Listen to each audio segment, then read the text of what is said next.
we talked about how for finances, the most important thing, a penny saved is even more than a penny earned. It's so important how you can save. And so now I have 10 practical tips for you on how you can save money. It's more important if you can save than how much you earn. And this is how we were able to really get ahead, even though we had one income and 4 children at the time. Now we have 5, and we were even able to pay off our house and so forth. 6 years. 6 years on one mediocre income. I mean, it was a good income, but it wasn't anything great for Alaska, where our living expenses are super high. But anyway, here's my 10 tips. Okay, number 1, housing. You're going to pay out your highest expenditure is going to be in housing. So live simply. That's all I can say. Don't, if you need to rent, sometimes it happens you have to rent, but if you can buy, of course, that's usually the better deal. But please don't buy unless you can make a down payment, 15% down. Saves all the housing insurance. Wow, yeah, you save a ton of money. And don't jack up the price of the house so that you have a down payment. It's just so dumb what people do. Mortgage insurance, not the house insurance, the mortgage insurance, sorry. But keep it simple. If you can live in a smaller place, live in a smaller place. Don't overextend. Okay, 2, food. That's going to be probably your next biggest expense. The number one thing there where it can save money is don't eat out. We hardly ever eat out, and if we wanted to do something special, we would go get a frozen lasagna at the store or something like that. That was special. A little more expensive than what we usually bought because you can make it cheaper, but there's a lot of advice out there. But the main thing, if you don't eat out, that saves a ton of money. Don't go to coffee shops and watch those little expenses. They really add up. Make your own food, shop sales, buy bulk. If you have a big family, buy bulk. Okay, tip number 3, watch out for monthly subscriptions. All right, this could be anything. Amazon Prime. Do you really need it? Your video, watching movies on Hulu or whatever. These companies, why do you think they push these monthly expenses? Because that's how they're making money, because you forget about it. Check your credit card bill. See if you're getting billed every month by something that you don't need.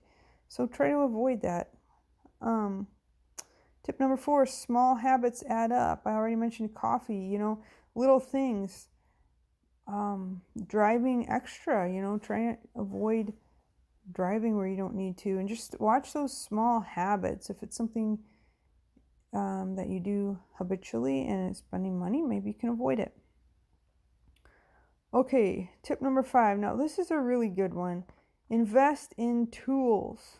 Okay, so one tool you could buy that would save a lot of money would be a hair cutter, because in a couple of haircuts, you could probably pay for it. When we did the trim on our house, we routed our own boards, and we were able to pay for a router and a table and have money left over by the money we saved on making our own trim.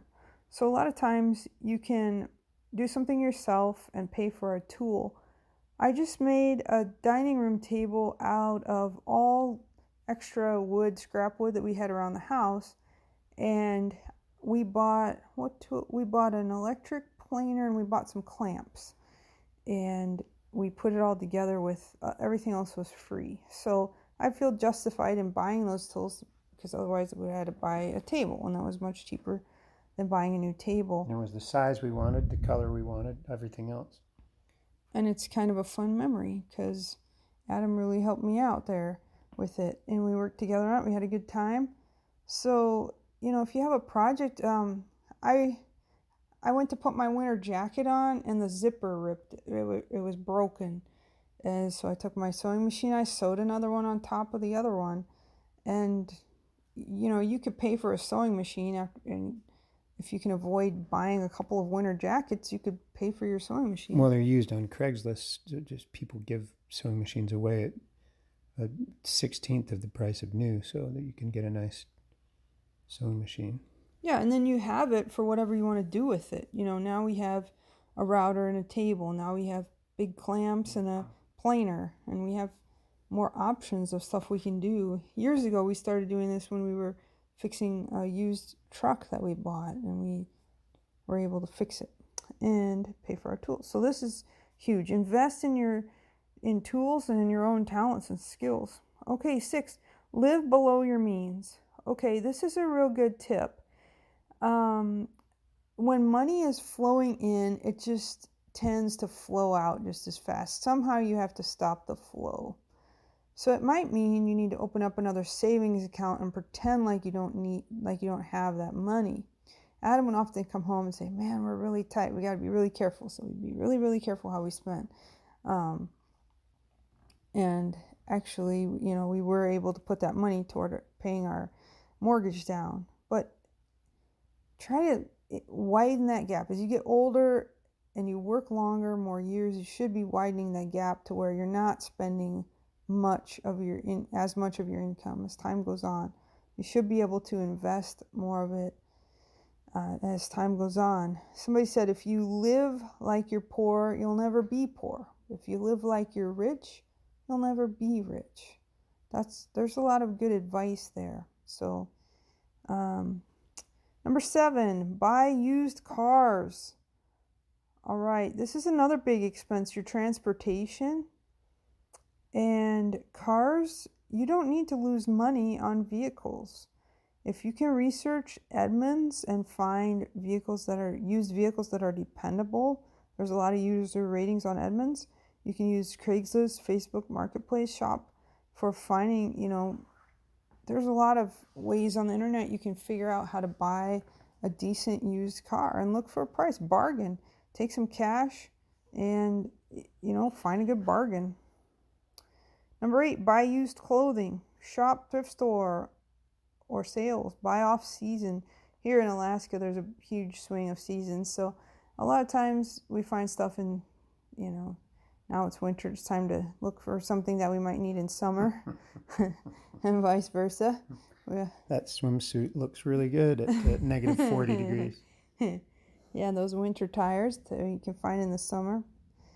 9, invest in passive income in increasing percents. I guess I already mentioned this, but if there's some way you can earn passive income, we were able to buy a couple cabins to rent out, and they were discounted because they were foreclosures, and we did a lot of work to fix them up. But now we have that passive income, and maybe there's other ways you can think of to have passive income, but it should be increasing as you get older. 10, have a desire to save money. Where there's a will, there's a way. Quit spending extra money. You'll find a way if you want to. So, all these tips are good, but really where you're wasting money. And, hopefully this helps. Get out of debt. Don't pay any credit card debt. They say there's 2 types of people, those that earn interest and those that pay it. So, yeah. So there's the whole purpose behind this is to alleviate stress and arguments in the marriage, so the kids can see how to earn money through you as good examples instead of good examples of how you guys are morons with money. And most couples are morons with money. They live vicariously. They live by their feelings, by their emotions, and their kids will follow suit, if not multiply that chaos. And they'll always be borrowing from you and never repaying. Our kids are super with money. They all 5 of them are great with money, and they've seen us do well with money and be generous where we need to be and frugal where we delight in being frugal. So both win. But the pressure of marriage is greatly decreased when both husband and wife are on the same page.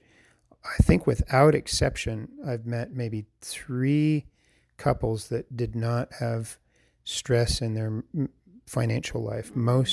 Every single one has got a wife that's a spendthrift, a husband that's a spendthrift. They disagree with each other. They argue with each other. They make bitter memories over, well, you went and bought that, so it's now my turn. And just all kinds of foolishness. They're not on the same team. They don't have a common purse. They have a common argument. It's money. So that's where we've seen this stuff that some of you probably haven't even made it to the end of this video because, I already know this stuff. Well, if you already know this stuff, hopefully, great.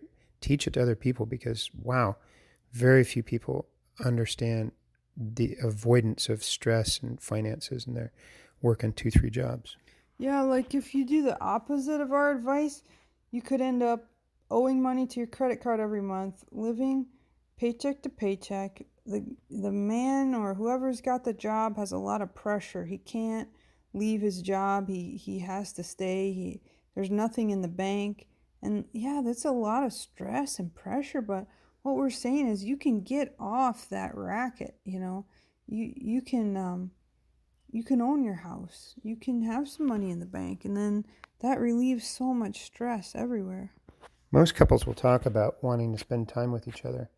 But here, what we found in saving money, we kind of force ourselves to spend time together, force ourselves to learn how to work projects together. Mm-hmm. And out of that, we are spending time together. Hello. Mm-hmm. And what we found, the best definition of love is spelled Time, with the kids, with each other.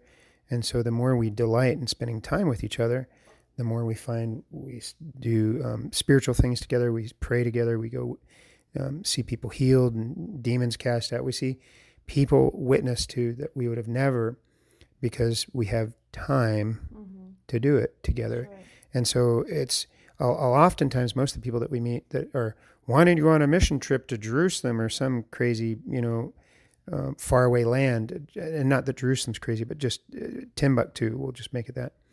They want to march off so that they can spend focused, dedicated time doing God's work, but they don't know how to even enjoy God's company and other people's company because they're busy working all the time, trying to make money to pay for things, to raise support, to go on the mission trip. Well, guess what? If you get good at supplying for the common necessities of life, and you have all this free time to spend with each other, you're going to see God's kingdom grow because you've got time to do it. And so oftentimes what we've found is the most available person is the person who's got their life together, they're organized, and that's the person that you're going to see God use. So be that person. Mm-hmm. Grow up. If you think you've got a great spiritual life and you know how to worship and pray, but your finances are a disaster, check out the requirements for a deacon in 1 Timothy 3. It's not a lover of money. And that does not mean that they're carefree with it. It means that they really have an ability to be able to provide for their needs, as we see that a man who does not work does not eat. So both of those are in balance. But anyway, Lord bless you guys.